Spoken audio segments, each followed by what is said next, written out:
भगवान गौतम बुद्ध के पास एक बार एक राजा आए और पूछा कि हमारे राजकुमार जिन्हें हर तरह की सुख सुविधाएं हैं, जो बड़े महल में रहते हैं, जिनके साथ नौकर चाकरों की पूरी फौज है, वे खुश नहीं रहते, हमेशा तनाव और परेशानी से घिरे दिखते हैं। हमने हर तरह की सुविधा देकर देख ली, वे प्रसन्न नहीं रह पा रहे हैं। जबकि आपके ये भिक्षु जो पद यात्रा करते हैं, खाने को जैसा मिल जाता है खा लेते हैं, रहने को जो कुटिया मिल जाए वहां रह लेते हैं। इनके चेहरे पर हमेशा इतनी खुशी रहती है, इसका कारण क्या है?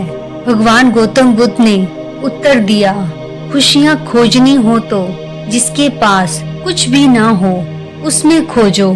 जिसने संकल्प करके सब कुछ छोड़ दिया वही खुश रह सकता है।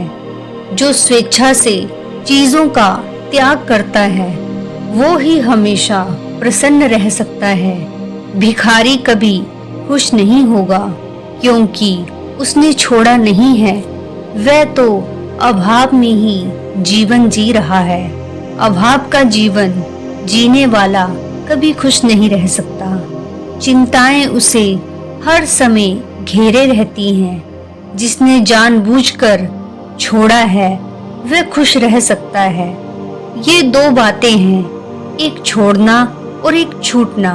ऐसे ही आपके राजकुमार सारी सुविधाओं से परिपूर्ण हैं, लेकिन उनके मन में उन सुविधाओं के छूट जाने का डर रहता है। छूट जाना और छोड़ देना दोनों में अंतर है।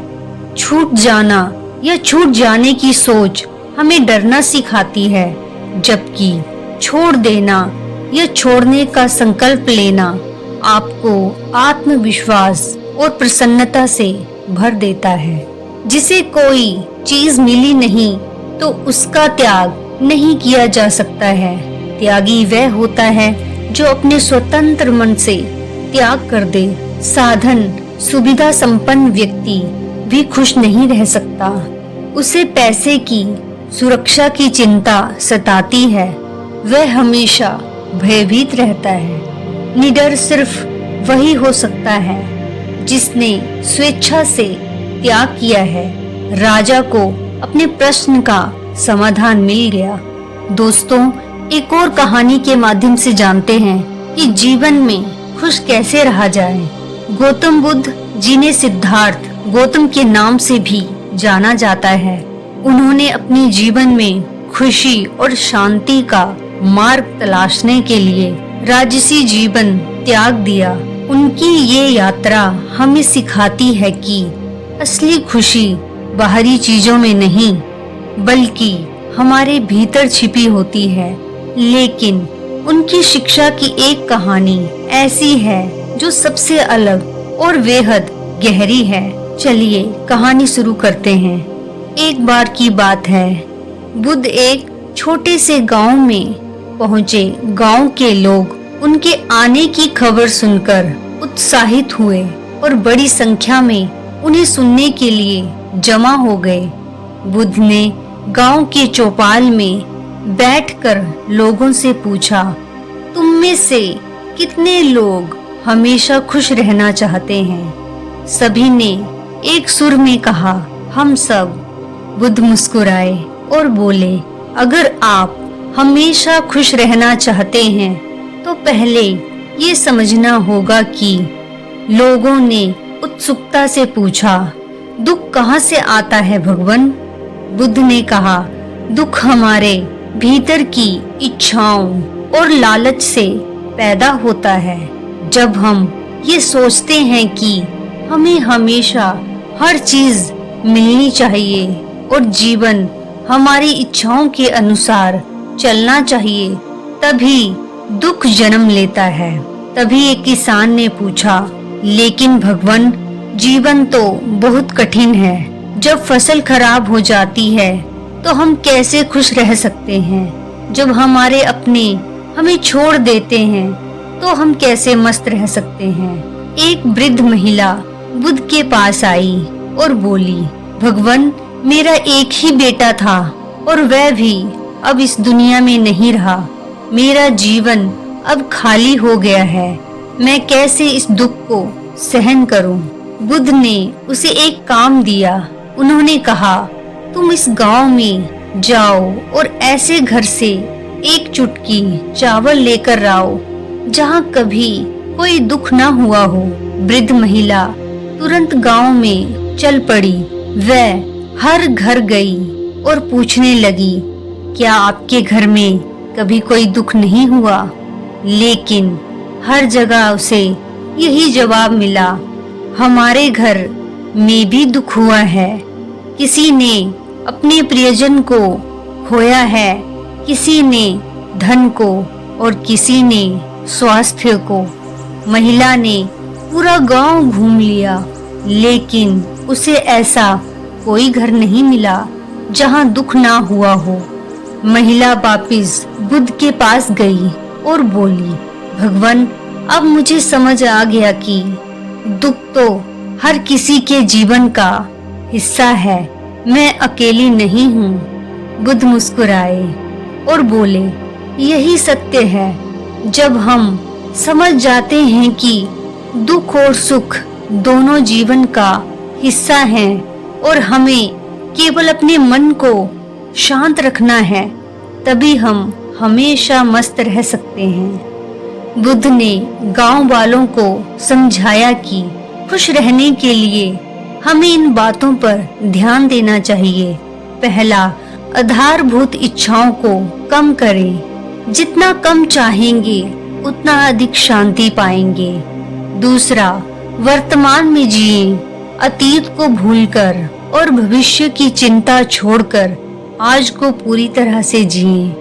तीसरा, दूसरों की मदद करें। जब आप दूसरों की मदद करते हैं तो खुद को भी हल्का और खुश महसूस करते हैं। चौथा, स्वयं को जानें, आत्मनिरीक्षण करें और समझें कि असली खुशी आपके भीतर है। बुद्ध आगे कहते हैं, आज के दौर में हर कोई खुशी की तलाश में है। कुछ लोग इसे दौलत में ढूंढते हैं, कुछ रिश्तों में और कुछ बाहरी उपलब्धियों में। लेकिन सच्चाई ये है कि असली खुशी हमारे भीतर ही होती है। ये ना तो किसी बाहरी वस्तु पर निर्भर करती है, ना ही किसी इंसान पर। इसका स्रोत हमारे अंदर है और इसे समझने के लिए हमें अपने भीतर झांकना होगा।